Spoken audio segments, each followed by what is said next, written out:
Muita confusão no casal, discussões intensas entre ele e ela. Ele o tempo todo dizendo para ela que ela tá ficando louca, que ela não deixa mais ele dormir, que ela fica dizendo como ele deve agir, a hora que ele tem que chegar, onde ele deve trabalhar e até mesmo dizendo para ele como que ele tem que se vestir e até a hora de tomar banho, porque ela é muito rigorosa em tudo que ela faz na vida dela. Bem-vindos ao Vida 2 Mais com a ilustre psicóloga Bianca Souza. E esse querido, meu esposo, também psicólogo, Diego Gaspar. Pensei que ela não ia dizer meu nome. Acho que deu um branco aí. Mas brincadeiras à parte, gente, a Bianca está ilustrando para vocês como que funciona o processo de ansiedade numa relação. Combinado? Gente, esse caso que eu criei aqui para trazer para vocês como reflexão ilustra também um pouco do diálogo e das cobranças quando se convive com uma pessoa com ansiedade. Conviver com alguém ansioso tem diversos desafios, extremamente pelo nível de inquietação e até mesmo, como no popular se diz, a aceleração da pessoa que está ansiosa. O ritmo de vida, tempo de sono, momento de comer, a dinâmica de se organizar no dia a dia tem diversos desafios. Bianca, como é que a gente se organiza para lidar com o processo de ansiedade no consultório? primeiro eu tenho que ajudar vocês a entender que há uma diferença entre a ansiedade natural, saudável, que todo ser humano vive, e a ansiedade patológica. A natural, a saudável, é um recurso de sobrevivência do nosso organismo. É perceber algo enquanto ameaçador e agir, se protegendo, enfrentando, fugindo daquela situação. Porém, quando é que ela se torna patológica? Quando é que ela adoece o indivíduo? Quando essa pessoa começa a perceber de uma maneira tão distorcida as experiências que vive, que tudo ou algum fator específico passa a ser percebido como fortemente ameaçador. E aí essa pessoa começa a ter comportamentos ansiosos porque a percepção dela nota e passa uma mensagem para o organismo dela, que alguma coisa ao redor dela vai potencialmente machucá-la, feri-la, ameaçá-la. Então o organismo dela entra num alerta de guerra. Começa a acelerar tudo, batimento cardíaco, pupila, percepção, até talvez, dependendo da situação, levar para uma crise de ansiedade e que precisa, para tirar da crise aquela pessoa, levá-la para um contexto para ser medicada, um serviço de urgência e emergência, para primeiro cuidar dos sintomas e depois da causa. Compreendido isso, como que afeta então relacionar-se com uma pessoa com um diagnóstico de ansiedade? Perceba, todos nós temos ansiedade natural, saudável para a sobrevivência do nosso organismo. Mas aqui o recorte que Diego e eu estamos fazendo é daquela pessoa diagnosticada ou que tem um contexto de uma psicopatologia de ansiedade e ainda não foi diagnosticada, ok? Queridos, primeiro percebam os padrões dessa pessoa.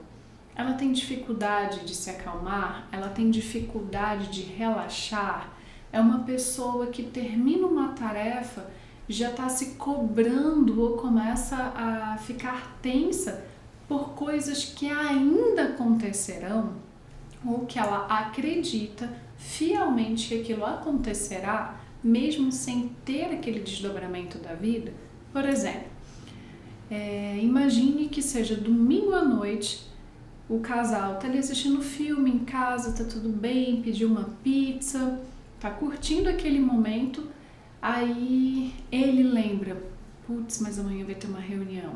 Nossa, mas nessa reunião vão decidir quem que vai receber promoção, quem não vai. Se receber a promoção, é muito provável que tenha que mudar de estado, mudar de cidade, é uma progressão que eu quero. E ele começa a passar mal ali, ele começa a sentir como se o chefe superior dele estivesse naquele momento já o avaliando, já dizendo os scores, os índices, as metas que ele alcançou ou não.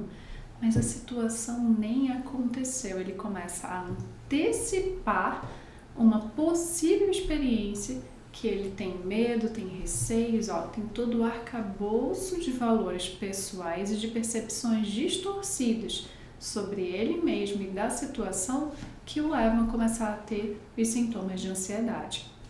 Então, se você tem na sua relação alguém com essa dinâmica, com esse funcionamento, primeiro perceba, é o primeiro passo. E o segundo, Diego?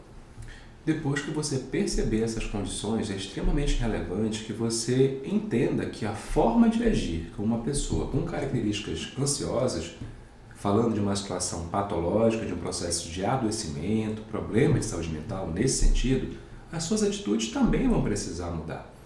Você talvez perceba que se você agir com alguém que já está numa crise de ansiedade, de forma a questioná-la sobre os porquês, por que você está agindo assim, o que aconteceu, isso acaba inflamando mais a situação e levando a mais discussões, a mais brigas e a mais inquietações. Muitas vezes, uma pessoa que está em sofrimento, no contexto da ansiedade, ela quer dar vazão àquela angústia, àquele sentimento que ela quer resolver. Então, talvez um ponto decisivo aí seja: como posso te ajudar? Muito mais do que questioná-la por estar de um jeito ou de outro. Então, você ajuda a pessoa a pensar que cabe a ela também reconhecer uma alternativa de se ajudar e você está ali para somar nesse processo de melhoria ou de qualidade de vida para ela.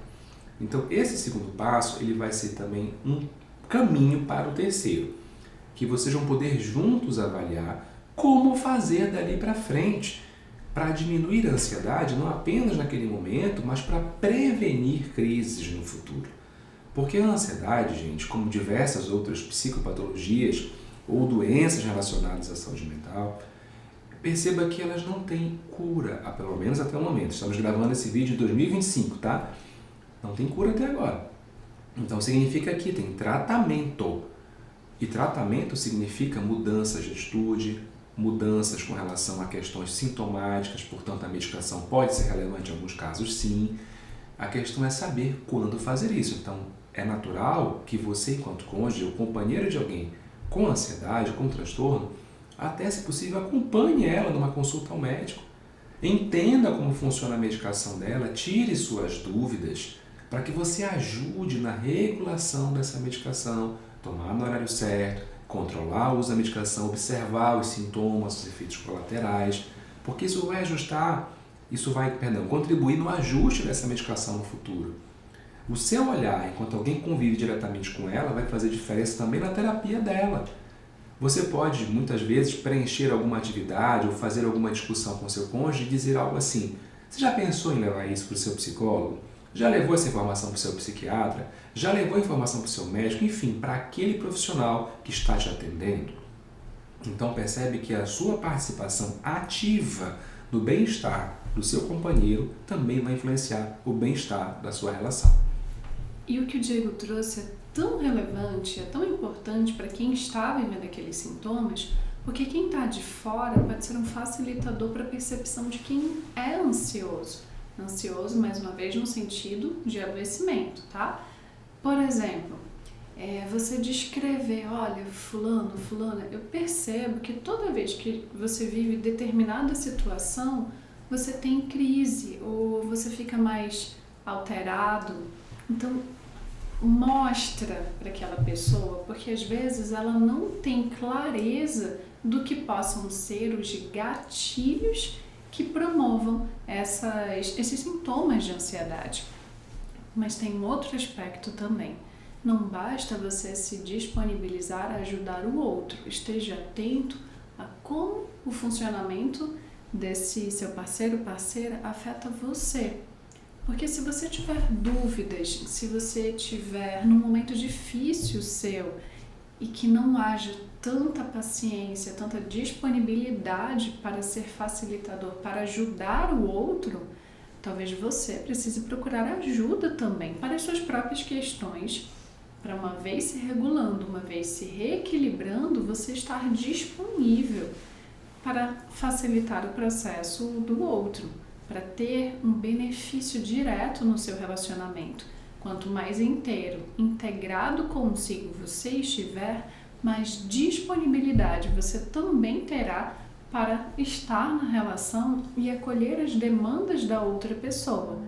Então, é extremamente importante você se ajudar, você ficar atento a si mesmo para também conseguir cuidar do outro.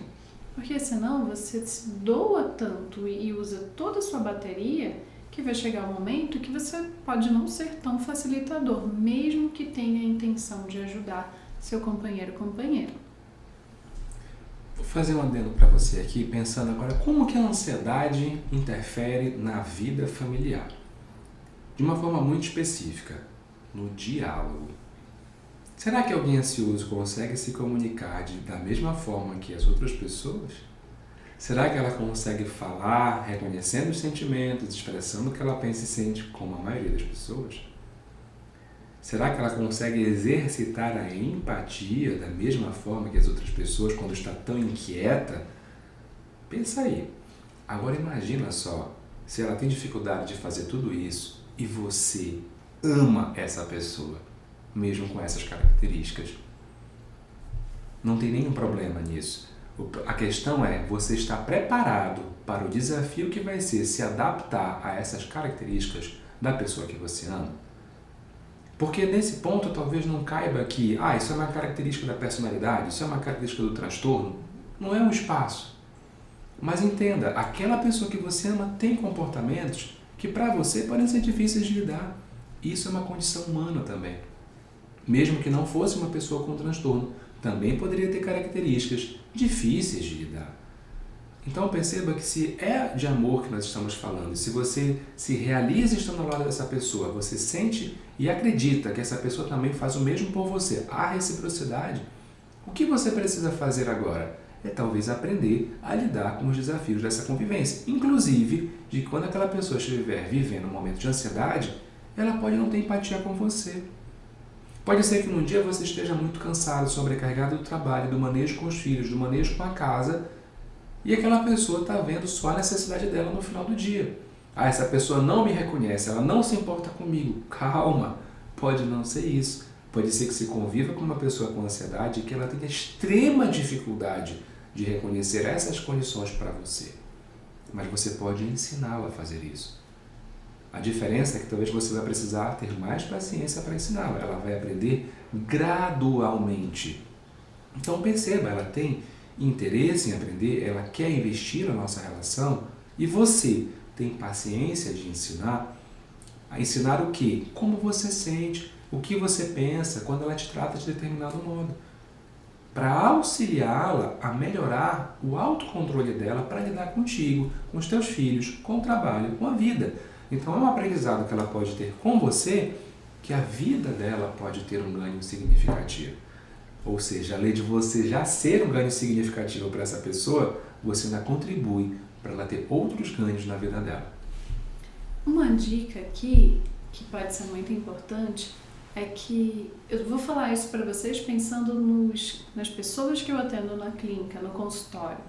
Às vezes, são atendimentos individuais, mas que envolvem tantos conflitos do transtorno de ansiedade no contexto da família, que chamar um cônjuge para participar daquela sessão com autorização, tá? De quem foi procurar o suporte psicoterapêutico pode ser extremamente facilitador, porque ele vai receber orientações, explicações do profissional de psicologia sobre alguns termos muito específicos que eles vivem no cotidiano.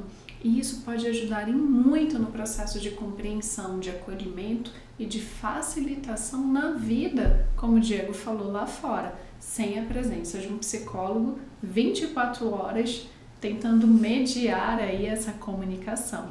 Então também, se você é casado com alguém que esteja em tratamento ou que ainda não procurou, mas vai procurar tratamento psicológico para ansiedade, se disponibilize. Se essa pessoa aceitar e quiser a sua presença, aí em algum momento, para também escutar as orientações potencialmente facilitadoras para a sua relação. Existem também algumas ferramentas, algumas atividades práticas que você pode colocar no seu dia a dia para ajudar a pessoa a evitar a crise de ansiedade. Repito, para evitar a crise, tá certo? Se a pessoa já estiver em crise, siga a recomendação que Bianca deu, leve no serviço de urgência ou emergência para que ela tenha os cuidados médicos necessários. Para evitar a crise, por exemplo, mudar a alimentação, fazer atividades físicas, fazer a terapia. Então são 3 ferramentas que te ajudam no dia a dia. Além, é claro, de afeto, carinho, respeito, companheirismo, o sono adequado. São elementos que todos somados podem ser preventivos para crises de ansiedade. Porque há uma mudança no ambiente que essa pessoa está inserida, uma mudança na rotina dela. E se você, além de incentivar, encorajando a pessoa a fazer, participar com ela, pode ser um reforçador a mais para que ela se engaje e aceite essas mudanças com a sua ajuda e tenha sucesso, o que vai trazer mais qualidade de vida para ela e para você nessa relação. Esperamos que tudo que nós dissemos possa ser extremamente proveitoso para você, para quem esteja ao seu lado. Compartilha, marca, indica esse podcast para quem você conhece, cuja essa informação seja muito importante. Mas comenta aqui também as suas dúvidas a respeito desse assunto sobre ansiedade, transtorno de ansiedade, ou nos dê outras sugestões do que você precisa muito que a gente fale para facilitar a sua vida, vida 2 mais, vida 2 melhor. Então, queridos e queridas, um beijo estalado. Até lá!